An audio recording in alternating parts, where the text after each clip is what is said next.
Thursday, October 12th, 2017, 2 a.m. Angela was back in her room by 2 o'clock when Charlie walked in and shouted, "You read the fucking book, didn't you? That's why I had to kill your mom and you had to kill your dad. You orphaned yourself and took away my Aunt Courtney and my Uncle George because you're fucking stupid. You should have left that damn book alone," Charlie shouted at Angela, tears streaming down his cheeks as he squeezed Angela's shoulders. Angela was so shocked she couldn't react until Charlie stopped shouting. She looked at him, and then her lip quivered before she began bawling. "You're right, Charlie. You're right. Verbum Mortuorum made me read it because I was too stupid to not let it trick me. I killed my mom and dad. I made them monsters, and I'm 6 feet under. It's all my fault." Angela sobbed, blowing a snot bubble that popped on her right nostril, mixing with the blood still all over her face. Charlie's face fell. "Verbum Mortuorum? It has a name?" Charlie asked, no longer crying. He was too horrified to cry. Mm-hmm. The Verbum Mortuorum hummed in confirmation before starting to hum its peculiar song, opening itself. Angela's blood had given the book the strength to move itself, to influence everything around it. The book is alive? Maybe I should see if I can find a cure to what it did, Charlie said, thinking out loud.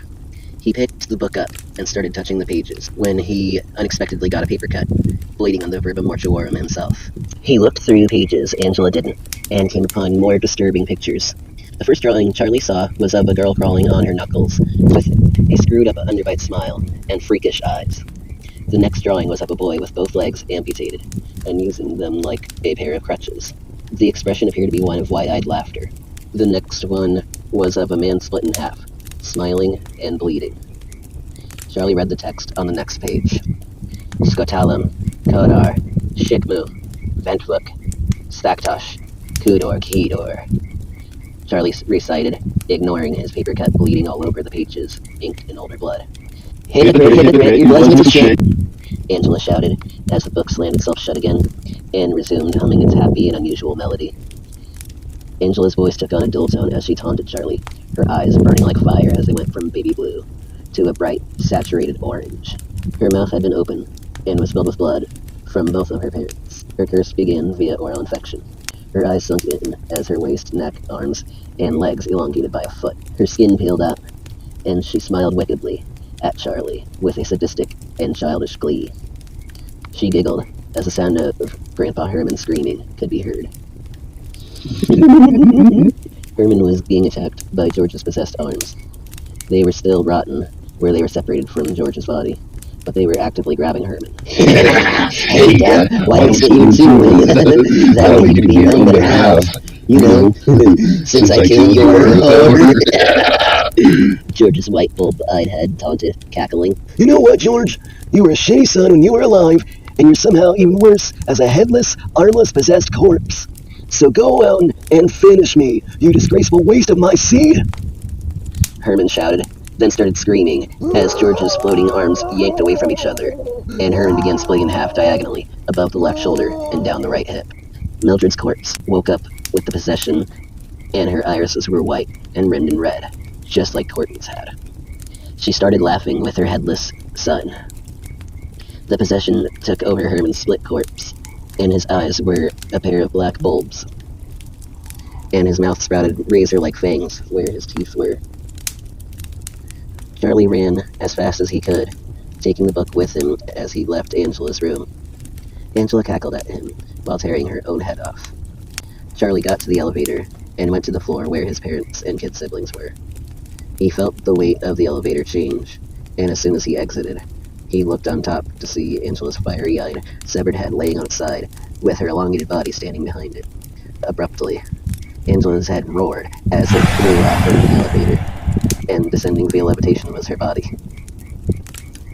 Her head continued flying through the air and made its way into Maisie's bedroom, while her body picked Charlie up and threw him at the upper cabinet above the sink, making him drop the book. The Verbum Mortuorum whined open and giggled, as it showed a crude version of a female centaur demon that resembled a pair of women mashed together, with one having a prolapsed anus for a horse tail. The drawing next to the lady centaur showed a boy demon, with his skull separated from his bottom jaw, with his hands holding the skull up. Standing next to the boy was a demon man, with his hands in boiling water. Charlie accidentally coughed blood on the drawings, while Angela's headless body picked him up by his right arm and shoved his hand into the garbage disposal. The demon energy flipped the garbage disposal switch on and made it unnaturally strong, eating his hand off. Angela's body shook like it was laughing as it released Charlie. Charlie stabbed Angela's body with a knife from the block, then another and another, until the block was empty. Then he threw the block at the tall, headless body and ran hard to Maisie's room to see Angela's severed head slamming itself against Maisie's closet door. Let me in, little pig! Let me bite up all your skin! Angela shouted, continuing to slam against the door. Leave my sister alone! Charlie shouted, and kicked Angela's head like a soccer ball, sending it to Maisie's garbage can. Charlie grabbed Maisie out of her closet, when suddenly Angela's knife-filled body came around the corner, pulling the paring knife out of the lower trachea and throwing the blade right into Maisie's eye, making the 7-year-old scream in agony. Angela's body removed the steak knife from its left breast and threw it into Charlie's side, making him drop Maisie. Angela's body ran full speed at Maisie, lifting the poor kid by the eye by using the knife handle. She grabbed Maisie's lower jaw and pulled, dislocating it before letting Maisie fall off of the blade. Charlie cried out and grabbed Angela's severed head and ran past her body quicker. He grabbed the hammer from the kitchen and started slamming away on Angela's head as it laughed hysterically at him. The head caved in and brain started going everywhere. A piece of brain pulled the father and son demon picture over, and Angela's head read the next page's incantation. Corridor, Spectos, Magnus, Kudor.